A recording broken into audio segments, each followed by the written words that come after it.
Hey there everybody, how's it going? Nice to see you again. So it's been a while. I've been playing some games with the medical community and that's always fun. But yeah, so you make the best of it, whatever you can. So the images in the intro to this video, after the intro actually, those black and white images, those were taken with the Leica M6 and that was Arista 200, old film. And it never ceases to amaze me when I shoot film, and they were just goofing off. I mean, I wasn't photographing anything. I mean, just when I was walking the dog, I was just shooting a film, just playing. And it never ceases to amaze me when I see the tonality of real film, of real black and white film. It always makes me realize how far off a digital conversion from a digital file from a color sensor is. I mean, it just really, yeah. So, I mean, those images are technically, compared to digital, terrible. They're grainy, they're not that sharp, you can't enlarge them that big.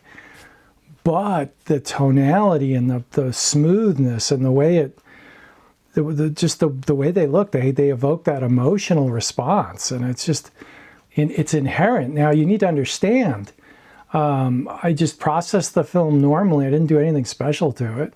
ID11, 1:1 for like 8.5 minutes in my Jobo Silver Lab. And that's standard processing. That's normal processing. And then I put them in my essential film holder with a Pentax 100mm macro lens on my X-T5. And I just scanned them with my camera, using the black and white setting, and brought them into Photolab 9, and all I did was invert the image with the curves, and I didn't do any post-processing. So I mean, you know, it's really straight out of camera, and the inherent tonality is just there in the film, and it just comes through, even though I'm scanning it and putting on my computer. I had to do, I mean, I didn't even spot those images. Those are little, I mean, if an image can be straight out of camera, a film image, I mean, that's as close as it's going to get. There was no manipulation there at all. So it just fascinates me how film still has that look, and with digital, like, we're trying to get that look, but to a certain extent, it's not there. It is what it is, okay? Don't get me wrong. I mean, I've got digital images that I like, but you always wonder, could they have been better on film?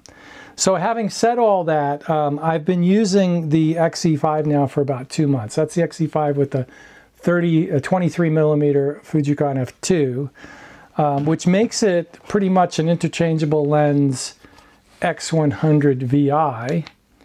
And I will tell you that both of these cameras, I like the X100 VI a little bit more, the interface, over the X-E5. I really have come, here's the bottom line. Compared to the X-T5, those two cameras slow me down. Okay, the X-T5, I like the interface a lot better. And it's not just all the dials and everything, because I'm totally happy with the X-H2 as well, which I'm using for video right now. And so when I'm doing, really what it comes down to, when I'm doing a commercial job, like I had to shoot a service at a church. They wanted some pictures for their website. I used the X-H2. And why did I use the X-H2 over the X-T5? I did that because the viewfinder's better, a little bit better. When you A/B them, it is, but better viewfinder. And the other thing is, I really enjoy the CF Express Type B card. It's faster to download if I have a lot of images or video to download onto my computer. And I've got fast SD cards. I don't have the fastest SD cards. They're more expensive than CF Express Type B cards. What's that all about? But I have V60 SD cards, which are pretty fast. But still, I think the difference is like a CF Express Type B card is 800 megabytes per second, and the fastest SD card is like 300, something like that. I don't know. That's off the top of my head. But, so the point that I'm trying to make is, yeah, I think I'm going to sell off the X-E5. I was using it at EDC for the past 2 months, and I've come to the conclusion that I'd rather EDC an X-T5, because it's just, I just like the interface is better, it's faster. And this is kind of gimmicky to a certain extent, and it's not that fast of an interface. So nice camera, but yeah, I don't need it. I'm not going to use it. The X100VI, I like the interface better. I like the ISO dial up here. And it's a cool, really cool camera. I just don't really have a whole lot of use for it. It's the same thing with my X100S that I bought in 2013. I used it in the first 6 months or so, but then I just, you know, I really miss the interchangeable lenses when I don't have them with me. And I don't do street photography, so, and I can sell it for as much as I paid for it. So I think I'll move the X100VI down the road too.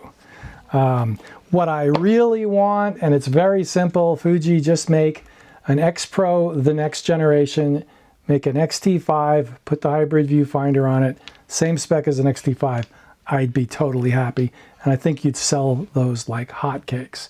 They're going to put the new Gen 6 processor. That's great. There's nothing wrong with the 40 megapixel Gen 5 sensor, but we'll see. I mean, Fuji has a habit of like screwing things up.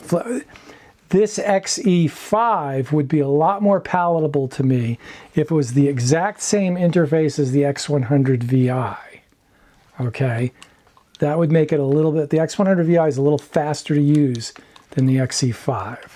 So yeah, I thought in the beginning that it was just getting used to the camera, but it's a clunky, you know, compared to, now don't get me wrong, the X-E5 is a good interface, but compared to X-T5, it's clunky. And compared to the XH2. Even though the XH2 and the X-T5 are completely different interfaces, they're both quick and they're both easy to use, okay? I don't know why that is. The X-E5 is just a little clunkier. So there it is, that's what I found. So looking forward to getting this medical stuff behind me, and so I can get on with things. And, you know, we're in a situation where they don't really know what's wrong, and that's always a bad place to be. And we've done some tests and we've done some procedures, and they came up empty, which is kind of weird. So, yeah, anyway, you're not here for that. So thanks for watching, and say a prayer if you believe in that kind of a thing, that the medical community can figure out what's going on. It may be life-threatening, so but it may not be. But your thoughts and prayers are always appreciated. And like, subscribe, and hit the bell. But please subscribe, help out a small channel, that'd be awesome. It's clearly not AI. Anyway, we'll see you out there. Have a great one. Thanks for watching. Bye.